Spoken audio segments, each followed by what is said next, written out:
मैं क्या हूँ रिकॉर्ड कौन करे। ਆਪਾਂ ਕਹਿੰਦੇ ਰੱਬ ਕਿੱਥੇ ਹੈ। मेरे एक मित्र का फोन आया HCL नोएडा, वो इंजीनियर है, कहना वरिंदरपाल कितने है। मैं कही मैं बंगला साहब है, मैं आया हुणी। तो वो आ गया, मैं सोचा इनू कहना रिकॉर्डिंग कर दे। फिर मेरे मन च आवे चिट्ठी तो लिखा होया डॉक्टर गुप्ता भी डॉक्टर विजय सिंह भी उत्थे नहीं जा सकते, ये नाल किवें जाऊगा। मैं इनू नाल लै लिया।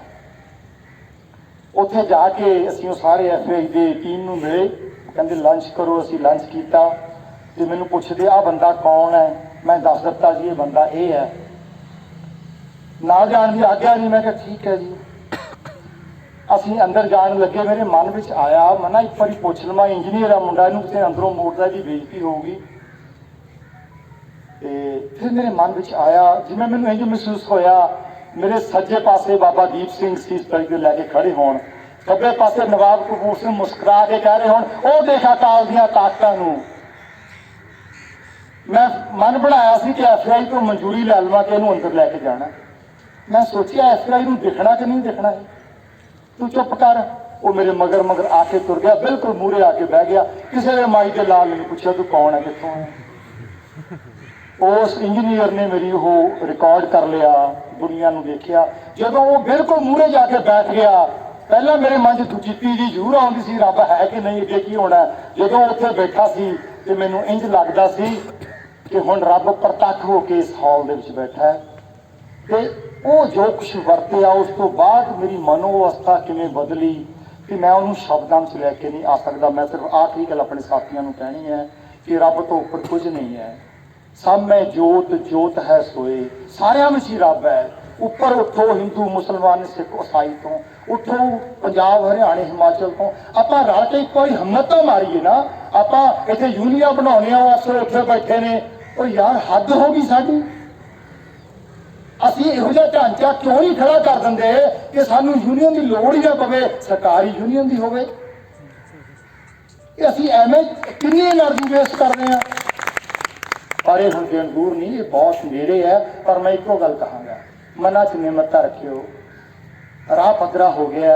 नवाब कपूर सिंह नूं याद रखियो। मैं आखिरी गल करके क्षमा मंग लैनी है। नवाब कपूर सिंह नूं याद रखियो। जकरिया खान ने खिल्लत भेजी है 1 लाख रुपया उस वेले, 2 जड़ाऊ शेरी साहब मोहरा जगीरा के नवाबी लै लवो। नवाबी पता किहदे कोले आई, उस वक्त कौम की अगवाई कर रहे सन भाई दरबारा सिंह। वो कहते मैं नवाबी नहीं लैनी। फिर पता कितने चली गई, भाई सुबेर सिंह शाहबाज सिंह नवाबी लैके आए सन। कहते 5 प्यारिਆਂ को लै जाओ, 5 प्यारिਆਂ ने ठोकर मारी, कहते असीं नवाबी नहीं लेनी। तो भाई सुबेर सिंह ने दरबारा सिंह अगे वास्ता पाया कि मैं चाहना जकरिया खान के सिखां का समझौता हो जाए, जे नवाबी लै लोगे हालात सुखावे हो जाएंगे, तो तुसीं अपना जथेबंदी ढांचा उसार लो, पर नवाबी नूं लत्त ना मारो। तो 5 सिंघां ने मता पाया, गल इत्थे पहुंची। दरबारा सिंह सने कौम के 5 जरनैल कहते असीं ये नवाबी नहीं लैनी। सुबेर सिंह ने फिर वास्ता पाया कि नवाबी ना मोड़ो। तो फैसला ये होया कि संगत में चल रहे हैं, ਜਿਹੜਾ भी सिख उत्थे बाबा दीप सिंह की निगाह पर चढ़ गया सेवा करता होया, उन्होंने नवाबी दिती जाए। बाबा दीप सिंह संगत में पहुंचते हैं तो एक नौजवान जिहदे मत्थे उत्ते धूड़ा वग रही ने खून दियां ते खड़ा पक्खा झल रहा संगत नूं, ਉਹਦੇ उत्ते बाबा दीप सिंह की निगाह चली गई। तो बाबा दीप सिंह ने मोढे ते हथ रख के आख्या, ਉਹ कपूर सिंह चल तेनों नवाबी देनी है। वो कहता नवाबी, कहना मैनूं घोड़ियां की लिद्द चाहिए, कहना मैं नवाबी नहीं लैनी। ਇਹੋ जी सानू ਇਹੋ ਜਿਹੇ सचियार मनुख पैदा करने पैने हैं, ਜਿਹੜੇ VC बननी जाके जुत्तियां ना चुकण उन्हां दियां, ਜਿਹੜੇ मुख मंत्री बनने जाके जुत्तियां ना चुकण, ਜਿਹੜੇ केंद्रीय मंत्री बनने वास्ते अपनी नौं वास्ते उत्थे जाके जुत्तियां चक चढ़ के मंत्री ना बनन। सानू ਉਹੋ ਜਿਹੇ सचियार मनुख पैदा करने पैने। जे असीं ਉਹੋ ਜਿਹੇ सचियार मनुख पैदा कर सकते हैं, बहुतियां की लोड़ नहीं, मैं कह सकदा बहुतियां की लोड़ नहीं, एक सचियार मनुख 1.25 लाख के बराबर होंदा। इतने 100 बंदे लकीर खिंच के इस पासे खड़े कर दवो ना कि असीं शहीदियां लई तैयार हाँ, अपना परिवार अपना सारा कुछ वारन नूं तैयार हाँ, दुनिया के तख्त कंबने शुरू हो जाएंगे, तख्त कंबने शुरू हो जाए। पर साडे कोले उहो जिहे बंदे नहीं। जिमा करना मैनूं कह रहे ना, सानू अज तक डर लगी जाता साडे आगू विक ना जाण, किसान आगू विक ना जाण, विक ना जाण, हर दी धड़कन कंबदी है। पर यह इस वेले संघर्ष आगुआं के हाथ में नहीं है। ये आगू बैठे ने सारे जानते हैं, आ निके निके आगुआं के हाथ में है।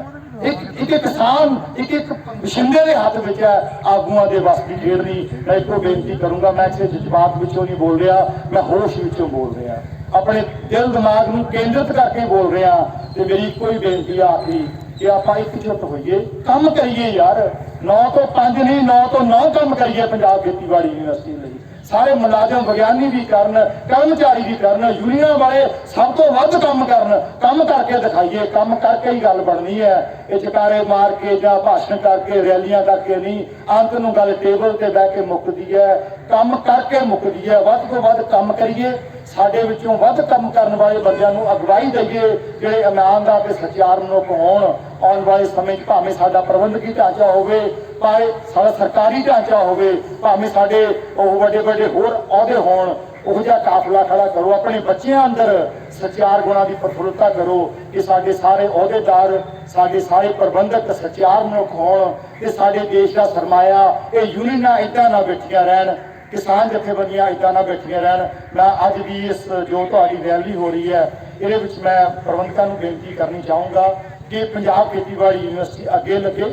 मैं ये गल मानयोग वाइस चांसलर साहब नूं भी कही सी कि तुसीं अगे लगो, हुण अध्यापक अगे लग जाण। भारत में 70 के लगभग खेतीबाड़ी यूनिवर्सिटियां ने। ये पंजाब खेतीबाड़ी यूनिवर्सिटी सारे विग्यानियों को लामबंद करे, किसानों को घरों घरी मोड़िए ते असीं उत्थे मोर्चों ते जाके बैठिए, क्योंकि ये पॉलिसीज बनाउणियां किसानों का काम नहीं है। ये रोड मैप बनाने किसानों का काम नहीं है। असीं जिन्हां ने कहण लई मात्र कागज काले करके PhDयां कीतियां होईयां ने, ये तुहाडा ते मेरा काम है। असीं बैठिए उत्थे, वो मोर्चे के सब तो मूहरे असीं बैठिए। ये खेतीबाड़ी यूनिवर्सिटी भावें बंद भी करनी पवे, मैं कहूँगा सानूं उत्थे जाके बहना चाहिए, क्योंकि उत्थे बैठ के साडियां जमीनां जाग पैणगियां। इत्थे असीं सुत्ते आ, देखण नूं लगदा खेतीबाड़ी यूनिवर्सिटी का काम चल रहा है। तुसीं मेरी गल नूं तसदीक करोगे, साडे सारियां दा ध्यान उत्थे है।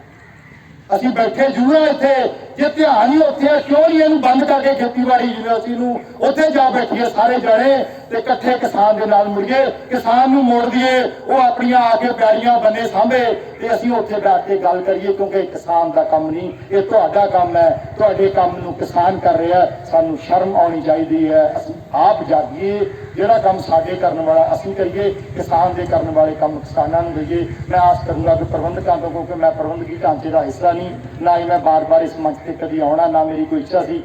डॉक्टर कमलदीप ने मैंने कह दिता कि मेरा फर्ज बनता सी कि मैं अपनी भावना जरूर रखा कि मैं आस करांगा जिन्हें भी ਵੱਖ-ਵੱਖ यूनिवर्सिटियां के प्रोफैसर साहब बैठे ने, इस रैली तो बाद टेबल से बैठ के कोई गलबात करो। वड्डी मुहिम लिखो जिहदा मुख मुद्दा यह होवे कि इस संघर्ष नूं असीं लड़ांगे और अपने स्टाफ दे विच, अपने स्टूडेंट्स दे विच इन्नी पॉजिटिविटी भरांगे, साडे आले दुआले नूं, साडे समाज नूं इन्ना सोहना बना लवांगे। मैनूं गल अगे चली जाती है। ये देखो मतलब कि असीं अपनी धी नूं स्कूल पढ़न नहीं भेज सकते, ये ढांचे में इन्नियां समस्यावां ने। सो किसानी बिलों की ही गल नहीं, इत्थे ही गल ना मुका लिओ। असीं अपने सारे समाज का गोहा कूड़ा हुंजणा है।